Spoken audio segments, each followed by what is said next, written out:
We have a developing story from the NFL Combine as the potential number one pick in this year's draft could potentially need surgery. After doing interviews yesterday and stating he thinks he is the best player in this draft and should be the number one overall pick, Penn State's star edge rusher Abdul Carter will not be testing in Indy's defensive line drills and could potentially require surgery on his foot. Abdul Carter is the guy I have as the number one player on my big board for this year's draft. Abdul Carter is my number one ranked prospect in this entire draft. He has a stress fracture in his right foot, first reported by Adam Schefter. Initial reports said Carter was expected to make his decision in the next week if he's going to require surgery.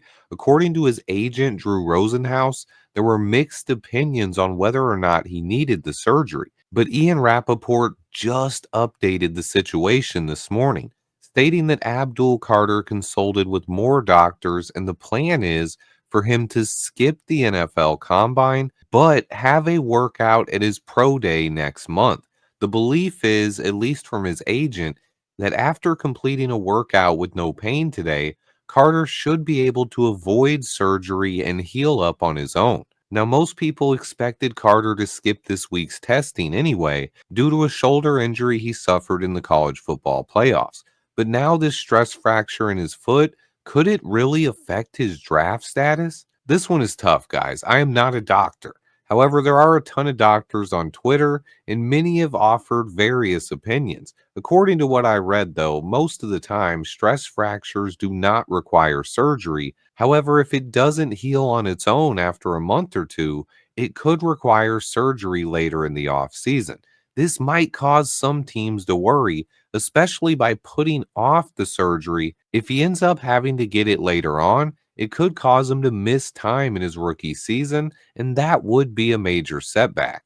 Now, missing 2 months in March usually isn't a big deal, but with just 2 months to go until the NFL draft, and Carter likely out for at least 3 to 4 weeks, is there a chance he could fall in the draft because of these concerns? Look, I'll say it plain and clear.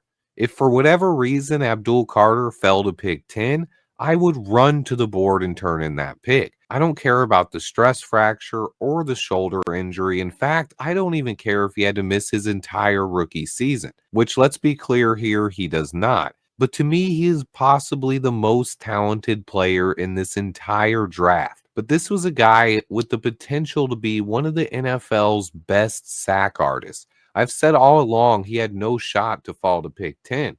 But today's injury news and him missing the combine, there is a very small chance that maybe, just maybe, other guys could move up and impress at the combine, and maybe Carter could fall to pick number 10. I would say the odds are still slim to none, but this will be talked about during today's workouts. And this is one of the most important days of the NFL Combine. The first day of workouts, but it's also the defensive line working out. All of this year's star-studded pass rushers are going to be tested today. We'll also find out arm length and official height weight on all of these guys as well.